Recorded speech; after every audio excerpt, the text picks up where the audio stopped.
Hello and welcome to Access Humboldt's Community Voices. My name is Paul Bressoud and I'll be your host. Today we're speaking with Monique Harper-Desir, the co-founder of Black Humboldt, and Jennifer B., Inner Hub team member from Black Humboldt. So first we have to hear what the organization is and we can start asking questions from there. Yeah, okay.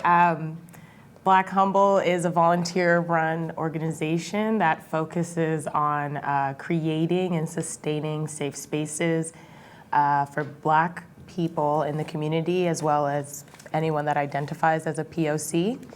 But we put an emphasis on the Black and Brown community. And we work just to create representation for that community and kind of an inner working for us to feel like we're a part of the general population. Now, how old is the organization? We just finished our second year of existing. Okay, second year of existence. You are the co-founder. How did you come up with the idea?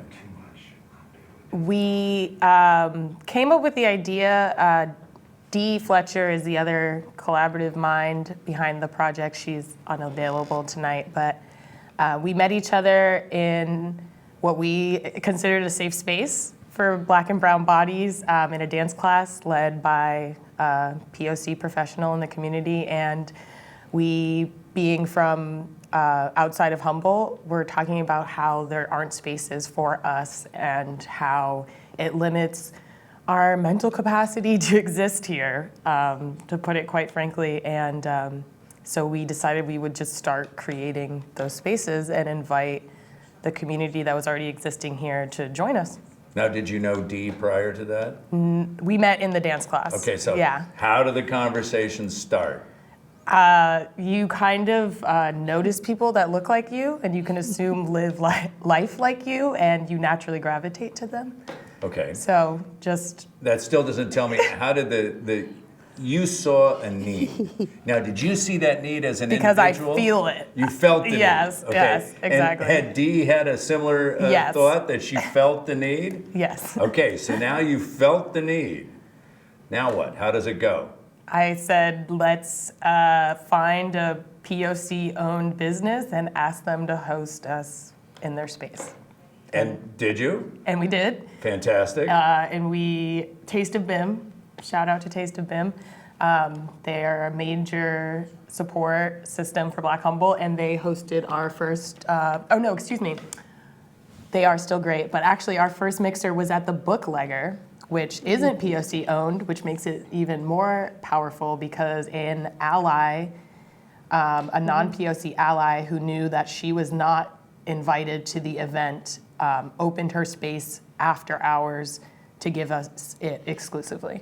Now, there are some events that you hold, you told me, that were exclusive and some that were open and inclusive. Exclusive seems like a word that seems uptight, but it's really important in this case. What were you trying to accomplish by having the exclusive events, the event at the Booklegger to get started? Well, I'd say that that exclusivity is really important so that people can feel safe and supported, especially in an area that is predominantly a monoculture, you could say.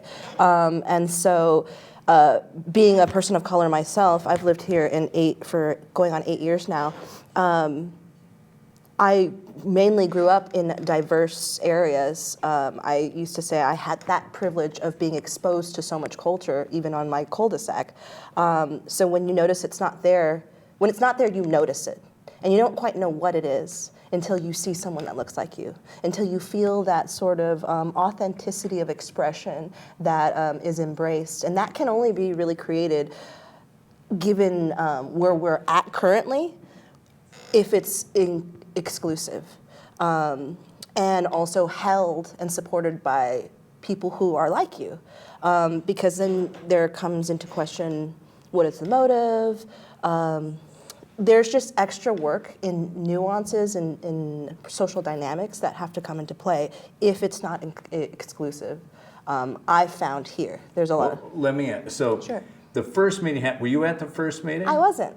And as a community member, I saw Black Humboldt coming to be and was actually very excited and recognized that it was for Black people specifically in Humboldt, and felt the need for a space for myself. And so when Black Humboldt decided to include brown and Black people, I was like, oh, here's my chance. I gotta connect with them. I want to support them in any way. Well, let me ask that question. How many people were excited and said, finally, we're connecting, we're organizing? Yes. I mean, have you had that experience? I would say that even just going to the events, even though I'm facilitating the event, I'm always refreshed and excited and enjoy myself, whereas I do plenty of community organizing and event planning, and it's normally kind of frustrating. It takes a lot out of you, but the Black Humboldt events are always, it's kind of like just having dinner with your family. Yeah. And like, the kids are safe, so they're out having their fun. You can express yourself in ways that maybe you don't get to do in your workplace, or having dinner with your neighbors or something. But it's extremely refreshing, and when we fill spaces with brown and Black bodies, we know we're doing something right, because there's so many people showing up to have these same feelings. And I would assume what's exciting as well, this must be a multi-generational event. Yeah, we push for that really hard, and the children have come to be their own like posse, we'll call them. And you kind of check in with the people you've clicked with that, oh, there's a mixer coming up, like, are you gonna go? Are you bringing the kids? Should I bring my kids? Kind of thing. And it's very much all ages, all the time, very family oriented. We're trying really hard to get more HSU aged youth and young adults, excuse me, I do that. Is that hard? It has been hard. Do you want to talk about HSU? I think that it's just been difficult to connect with the population, because we don't really do recruitment like you asked. And we've done more tabling at HSU, but because we try to target a specific event, or we cater where our presence is, it can be hard. But again, when we are in the community, we network in that way as well. So when I'm out, I tell somebody, I might have my card, or when we do have networking meetings, it might be new faces, and we tell them. And so we've had a lot of people come. I feel more HSU students showing up, and the word's getting out, especially it's the second year. So Yeah. it's reliable, it's secure. Now, the meetings that happen, you're the co-founder, you're a member of the hub. The meetings that happen, are they directional? Do you take input from people and see what kind of projects or events that Black Humboldt should be involved in? So when we started, we had a model of kind of like monthly reoccurring events that will happen. Those are still going. This year, we chose to do a survey, and we placed it at HSU and distributed it across the community, and we got a lot of feedback. And we've literally just picked things out of the survey and been like, let's figure out how we can make this happen. Now, when you say the survey and a lot of feedback, it was feedback of events and activities people would like to see? So the survey basically asked how old you were, what town you need events happening in, your mode of transportation, what events you want to see specifically, and then why they feel our presence and the work we're doing is important. So then we were able to try to locate our events, places that people can get to. So we heard a lot of people use the bus, so we're trying to accommodate that schedule and those locations. And we've also got a lot of feedback for different themed events. So as we start the new year, we're going to incorporate a lot of those new events into our rotation. Now, these new events, they can also be the open events for the entire community, correct? Well, we have pretty specific events that are open to the community. They include Martin Luther King Jr. Day, Black Liberation Month, and our annual celebration that we have for Juneteenth, and we're going to start throwing a yearly fundraiser. These are all opportunities that we see the non-POC community has a chance to learn about the importance of safe spaces for brown and black bodies and why they need to exist, whereas the more resources we create will remain exclusive. Have you had the feedback from both the group Black Humboldt and from the outside community about the acknowledgement and the need for safe spaces? Definitely. Definitely. I think it's important to acknowledge also that the percentage of demographic of persons of color in Humboldt County is around 2, maybe a little bit over 2%, but we're all dispersed. And so the need for creating safe spaces is because of that, because we're all so spread out so that we can come together in a secure space where they can be authentically themselves and not have to do the juggling of interpersonal dynamics that we constantly have to do whenever we go anywhere else. And so, yeah, it's essential to existing to have that space. Now, Humboldt, obviously, the need for Black Humboldt was because of the demographics of the county. Mm-hmm. Are there other groups in other counties with similar demographics across the United States? Being predominantly. Well, the county, I know there's counties with demographics like this, but Yeah. are there other groups like Black Humboldt? Is there Black, Johnson County or whatever it might be? Yeah, there are actually, and we got a lot of our event inspiration from a group out of Oakland, which is called, I think it's called Black Oakland or something similar along those lines. And although the demographics might not be the same, the politics are. And so it's still a majority non-POC world that we live in the United States. So having those spaces everywhere are super important. The people that are making those initiatives normally have some sort of safety already created in their community, whether that be through the people they join to create those events, or they live in a neighborhood where they know everybody and they all look the same, or even like some really strong allies can also help create that safety, like we spoke about the booklegger. But we have seen this done before, and even a lot of youth groups will have a prerequisite of something that unifies folks, that creates a similarity, because that's where those spaces are created and that element of trust. Mm-hmm. Now, have you had any groups from around the country, any recognition nationally of Black Humboldt? Are people asking you questions about how to set up an organization? Not yet. Nope. Not yet? But I wouldn't think that would be too far behind. No. You also said that you'd come from a diverse community before you came to Humboldt County. You were from the East Coast, you were telling me earlier, and you came to Humboldt County. When you saw and had the feeling, are you from a background where you would naturally to act on such an issue? Yes, I am a first-generation youth, and I have always felt the need to educate folks in positions of privilege because I very rarely had them myself. I went to a pretty high up there high school just by working my way to get there, and so. What part of the East Coast? I am from Western Massachusetts. Mm-hmm. So I was born in Springfield, Mass, which mm-hmm. is predominantly POC. My family's West Indian.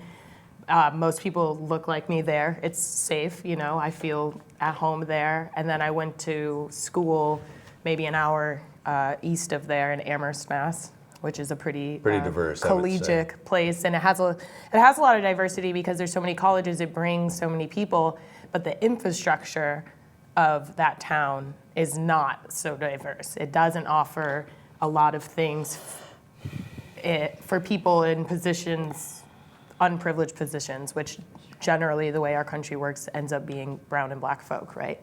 So yes, I have been, I will consider myself rather radical in my notions of always trying to You knew you were an advocate. correct somebody's, correct somebody's. I understand that. I was Wrong for the stances. union for years. I love So- it. And I understand when you have just union meetings and when you have larger Yes, inclusive yes. meetings. You Generally need to do speaking. that Yeah. to Yeah. get the ideas across. And quickly, you came here from where? Riverside County. Riverside County. Mm-hmm. So Los Angeles is, I was just in Los Angeles. Yeah. It is one of the melting pots of the United States. So, Yes. Riverside County is actually south of Los Angeles Right. County, and it And was east, the right? south and east. Yes, There you go. that is actually absolutely correct. But took a large, I guess, was one of the biggest hits of gentrification upon Los Angeles County. A lot of the population from LA was paid and relocated to Riverside County. And so that is in part of why there was so much diversity at that time, because it was in orange groves before then, before Right. the 80s.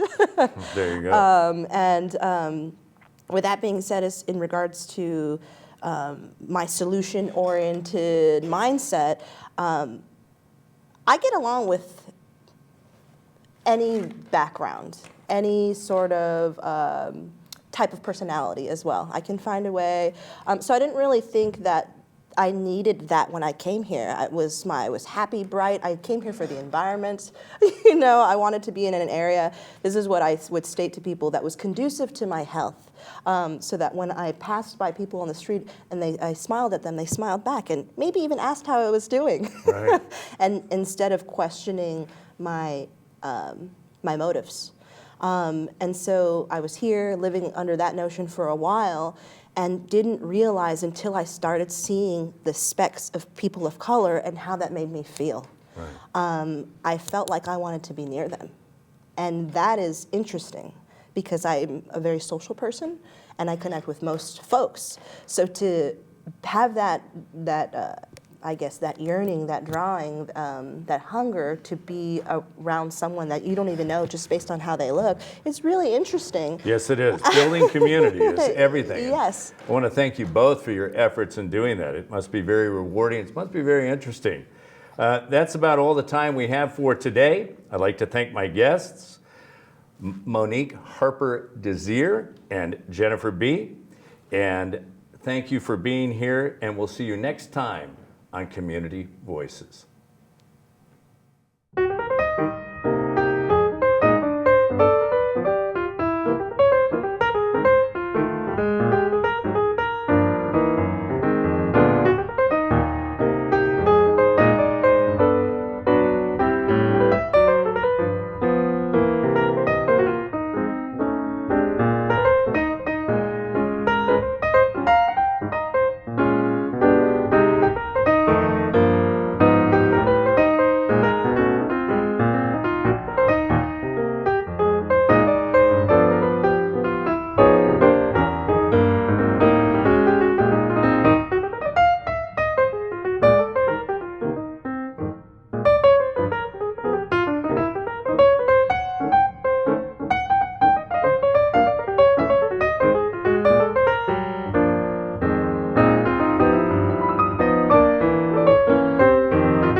Bressoud.